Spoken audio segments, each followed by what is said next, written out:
ನಮಸ್ಕಾರ. ನಿಮಗೆಲ್ಲರಿಗೂ ಗೊತ್ತು ಹರೀಶ್ ರಾವ್ ಇವತ್ತು ಯಾವ ಪರಿಸ್ಥಿತಿಯಲ್ಲಿದ್ದಾರೆ ಅಂತೇಳಿ. ಒನ್ ಡೇ ಆಗಿದೆ ಸೋಷಿಯಲ್ ಮೀಡಿಯಾದಲ್ಲಿ ಈ ಥರ ಬರಕ್ಕೆ ಸ್ಟಾರ್ಟ್ ಆಗಿ. ಸಡನ್ ಈಗ ಸಾಯಂಕಾಲ ಒಂದು ಫೋನ್ ಬರುತ್ತೆ ನನಗೆ. ಫೋನ್ ಬಂದಾಗ ಸರ್ ನನಗೆ ಮನೆಗೆ ಲೊಕೇಶನ್ ಕಳಿಸಿ ನಾನು ಬರಬೇಕು, ಮಾತಾಡಬೇಕು ಅಂತ ಹೇಳಿದಾಗ ನಾನು ಹಾಕಿದೆ. ಒಬ್ಬರು ನಮ್ಮ ಮನೆಗೆ ಬರ್ತಾರೆ, ಬಂದು ಈ ಥರ ಕಾಲ್ ಮಾಡಿ ಅಣ್ಣ ನಿಮ್ಮ ಹತ್ರ ಮಾತಾಡಬೇಕು ಅಂತ. ನಾನು ಯಾರು ಇರ್ಬೋದು ಅಂತ ಒಂದು ಕ್ಯೂರಿಯಾಸಿಟಿ ಇತ್ತು. ನನಗೆ ಗೊತ್ತಿಲ್ಲ ಇಷ್ಟು ಬೇಗ ನನ್ನ ಕನ್ನಡ ಚಿತ್ರರಂಗದ ಒಂದು ಮಹಾನ್ ದಿಗ್ಗಜರ ಮನೆಯ ಮಕ್ಕಳು, ಅದರಲ್ಲಿ ಧ್ರುವ ಸರ್ಜಾ ಅಣ್ಣ ಮಾತಾಡ್ತಾ ಇದ್ದ, ನನಗೆ ಧ್ರುವ ಸರ್ಜಾ ಅವರ ಕಾಲು ತಗೋತಾಯಿತ್ತು. ನನಗೆ ಒಂಥರ ಆಗೋಯ್ತು. ಯಾಕಂದರೆ ನಾವೆಲ್ಲ ಹೇಳಿಲ್ಲ, ತುಂಬ ಕಡೆ ಹೇಳಿದೆ, ದೊಡ್ಡ ದೊಡ್ಡ ಕಲಾವಿದರು. ನಾನು ಅವ್ರನ್ನ ನೋಡ್ಕೊಂಡು ಬೆಳೆದವನು. ಶಕ್ತಿ ಪ್ರಸಾದ್ ಅಂತ ದೊಡ್ಡ ಮನೆಯ ಒಂದು ಹುಡುಗ, ಇವತ್ತು ದೊಡ್ಡ ರೀತಿಯಲ್ಲಿ ಬೆಳೆದಿದ್ದಾರೆ. ಅದಕ್ಕೆ ಯಾರ ಸಪೋರ್ಟಿಂದ ಶ್ರಮಪಟ್ಟು ಮೇಲೆ ಬಂದಿದ್ದಾರೆ. ನನಗೆ ಚೀರು ಕೂಡ ಒಳ್ಳೆಯ ಸ್ನೇಹಿತ. ಆ್ಯಕ್ಚುಲಿ ನನಗೆ ಧ್ರುವರು ಅಷ್ಟು ಕ್ಲೋಸ್ ಇಲ್ಲ. ನಾನು ಒಂದ್ಸರಿ ಹೋಗಿದ್ದೀನಿ ಮನೆಗೆ, ಅವ್ರ ಬರ್ಡೇಗೆ. ಇವತ್ತು ನನಗೆ ಫೋನ್ ಮಾಡಿ, ಅಣ್ಣ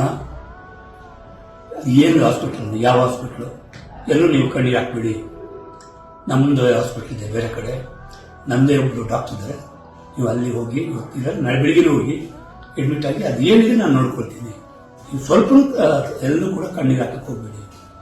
ಆಮೇಲೆ ನಾನೇ ಅವ್ರಿಗೆ ರಿಕ್ವೆಸ್ಟ್ ಮಾಡಿದೆ, ಇಲ್ಲ ಏನಕ್ಕೆ ಅಂದರೆ ನಂದು ಆಲ್ರೆಡಿ ನಾನು ಟ್ರೀಟ್ಮೆಂಟ್ ಸ್ಟಾರ್ಟ್ ಆಗಿದೆ, ಇನ್ನೇನು ಒಂದು ವಾರದ ಒಳಗಡೆ ನಾನು ಇಂಜೆಕ್ಷನ್ ಎಲ್ಲ ಸ್ಟಾರ್ಟ್ ಮಾಡಬೇಕು ಈ ಥರ ಅಂತ ಅವ್ರಿಗೆ ಹೇಳಿದ ಮೇಲೆ, ಹೌದಾ ಖಂಡಿತವಾಗಿ ಅದೇ ಹಾಸ್ಪಿಟಲ್ ಮಾಡ್ತೀರಾ, ಸರಿ ಆಗುತ್ತೆ, ಅದೇನಿದೆ ನಾನು ನೋಡ್ಕೊಳ್ತೀನಿ, ನೀವು ಎಲ್ಲೂ ಕೂಡ ಈ ಥರ ಕಣ್ಣೀರು ಹಾಕೊಂಡು ಮಾಡಬೇಡಿ, ನಾನು ಇದ್ದೀನಿ, ಯಾವುದೇ ಕಾರಣಕ್ಕೂ ನಿಮ್ಮ ಫ್ಯಾಮಿಲಿಗಾಗಲಿ ಯಾವುದೇ ಅಣ್ಣ ನಾವೆಲ್ಲ ಜೊತೆಯಲ್ಲಿ ಇರ್ತೀವಿ ನಿಮಗೆ ಅಂತ ಒಂದು ಭರವಸೆ.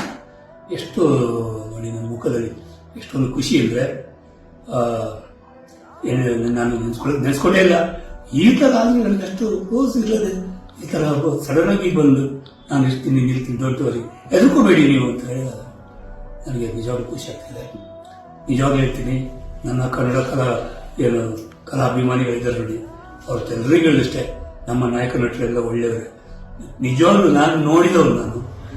ಅದರಿಂದ ಈಗ ಹೊಸ ಹೀರೋ ಧ್ರುವ ಸರ್ಜಾ, ನಾನು ದೇವರ ಮೇಲೆ ಆಣೆ ಕೇಳ್ತೀನಿ, ಇದರಲ್ಲಿ ಯಾವುದೇ ಥರದ ಒಂದು ಅವರನ್ನು ಹೊಗಳ್ಬೇಕು ಅಂತ ಹೇಳ್ತಿಲ್ಲ, ಖುಷಿ ನನಗೆ ಆಗ್ತಾ ಉಂಟು. ಬಟ್ ಒಂದು ಮಾತ್ರ ಹೇಳಿದರೆ, ಇದು ರಿಸ್ಕ್.